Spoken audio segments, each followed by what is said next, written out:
rugged I was.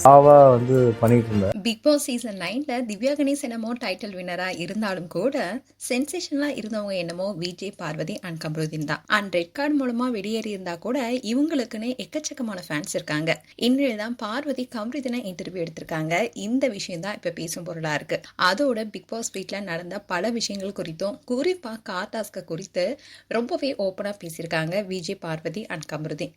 இந்த video தான் இப்போ வரலைட் வருது. இந்த சீசன்ல கண்டஸ்டண்டா வந்த விஜய், பார்வதியும் கமருதீனையும் யாராலுமே மறக்க முடியாது. அந்த அளவுக்கு இவங்க பிரபலமாக இருக்காங்க. முதல்ல பிக் பாஸ் வீட்டுக்குள்ள இவங்க 2 பேத்துக்கும் ஒத்து வரல. நாளடைவுல நெருக்கமாகி நட்புக்கு மேல ஒரு உறவுன்னு இவங்களே சொல்லிக்கிட்டாங்க. இப்படி இருக்க சொல்லதான் டிக்கெட் டு ஃபினாலே டாஸ்க் அப்போ சக போட்டியாளரான சாண்ட்ராவை கார்ல இருந்து விஜய், பார்வதியும் கமருதீனும் எட்டி வச்சாங்க. இதனால பேனிக் அட்டாக்க சந்திச்சாங்க சாண்ட்ரா. அந்த சம்பவத்துக்கு அப்புறமா 2 பேருக்கும் ரெட் கார்டு கொடுக்கப்பட்டுச்சு. இப்படி இருக்க சொல்லதான் விஜய், பார்வதி ரீசெண்டா கூட ஒரு இன்டர்வியூ கொடுத்திருந்தாங்க. அதுல பிக் பாஸ் வீட்டுக்குள்ள இருக்கும் போதும் சரி, வெளியே வந்ததுக்கு அப்புறமா ஹவுஸ்மேட்ஸ் பற்றி தரக்குறைவா பேசியதே கிடையாது. எனக்கு நடிக்க தெரியாது, அதனாலதான் எனக்கு வாழ்க்கை ரொம்பவே கடினமா இருக்குன்னு சொல்லியிருந்தாங்க.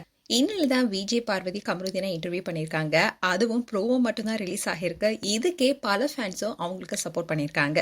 அப்போ கமருதீன் லவ் தான் எல்லாத்தையுமே ஓவர்டேக் பண்ணிடுச்சுன்னு சொல்ல பார்வதி ரொம்பவே வெக்கப்பட்டு சிரிச்சிட்டு இருந்தாங்க. அண்ட் பார்வதி, நான் கேமையே ஒரு கட்டத்துல லூஸ் பண்ணிட்டேன், நான் ரொம்பவே ரகடா நடந்தேன், ஆனா இப்போ ரொம்பவே சாஃப்டா ரொம்பவே அமைதியான பெண்ணா மாறிட்டேன்னு சொல்றாங்க. அதுக்கு கமருதீன், நீ ரொம்பவே ராவா தான் பண்ணிட்டு இருந்த, ஆனா அதுக்கு ஏத்த மாதிரி இப்ப ரொம்பவே ஃபெமினியனா மாறிட்டேன்னு சொல்றாரு. இதை தொடர்ந்து பார்வதி காஜி கப்பலா இருக்காங்கன்னு சொல்றாங்க. இதை பார்க்கும் போது எனக்கு மனசு ரொம்பவே கஷ்டமா இருக்குன்னு சொல்றாங்க. அதுக்கு பதிலளிக்கும் விதமா கமருதீன் என்ன சொன்னார்னா, லவ்வுக்கோ லஸ்ட்டுக்கோ தின் லைன் தான் இருக்கு. ஓவரா போனா அது லஸ்ட், கம்மியா போனா அது தெய்வீக காதல். அதோட எனக்கு தெரிஞ்சு நான் அந்த லைன்ல தான் இருக்கேன், என்னோட எல்லையை மீறலன்னு சொல்லியிருக்காரு கமருதீன். அண்ட் பார்வதியோ என்ன எல்லாரும் பார்த்து ஃபேக் ஃபெமினிஸ்ட், ஃபேக் பெரியாரிஸ்ட்னு சொல்றாங்க.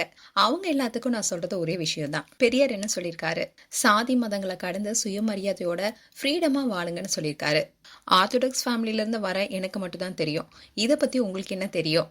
கண்டென்ட்டுக்காக பேசணும்னா நீங்க என்ன வேணா பேசிக்கோங்கன்னு ரொம்பவே காட்டவும் பதில் கொடுத்திருந்தாங்க பார்வதி. அண்ட் இந்த ஹீரோ வேடையெல்லாம் வச்சுக்காதீங்க, என்ன லவ் கண்டென்ட் பண்ண வரியான்னு மோதல் ஆரம்பிச்சது. அப்புறம் மோர் தென் அ ஃப்ரெண்டா மாறிடுச்சுன்னு சொன்னாங்க. இது கேட்டு கமருதீனே ரொம்பவே சிரிச்சாரு. அண்ட் திவ்யா கணேஷ் குறித்தும் பேசியிருக்காங்க.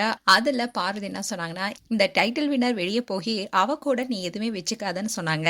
உடனே கமருதீன், வெளியே போய் இவங்க கூட மட்டும் டச்லயே இருக்காதுன்னு சொன்னாங்க, இப்போ அவங்க கூட நான் டச்ல இல்ல அப்படின்னு சொன்னாரு. இதை கேட்ட பார்வதி கை தட்டி விழுந்து விழுந்து சிரிச்சாங்க. அதோட பார்வதி, நீங்க கூட இப்ப ஸ்டார்ட் மியூசிக் போயிருந்தீங்க, அப்போ கச்சிஃப்லாம் கூட எடுத்து கொடுத்தீங்க. உடனே என்ன கமரோ, நீங்களாம் போய் கச்சிஃப் எடுத்து கொடுத்துட்டீங்க, வெளியே போனா திட்ட மாட்டாங்களா, எதுக்கு, நான் தான் உன் வம்புக்கே அப்படின்னு சொல்லி ஏதோ சொல்ல வர அப்படியே மழுப்பிட்டாங்க விஜய், பார்வதி. ஸோ ஓகே, அதை பத்தி எதுவும் பேச வேணான்னு இந்த ப்ரோமோவை முடிச்சிருந்தாங்க.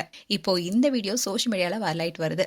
மேலும் கமருதீன் அண்ட் விஜய், பார்வதி குறித்து உங்களுடைய கருத்துக்களை கமெண்ட் செக்ஷன் சொல்லுங்க. இது போன்ற வீடியோஸை பார்க்க நியூஸ் தமிழ் கிட்ஸ் சப்ஸ்கிரைப் பண்ணுங்க. மறக்காம நோட்டிஃபிகேஷன் பட்டனை கிளிக் பண்ணுங்க.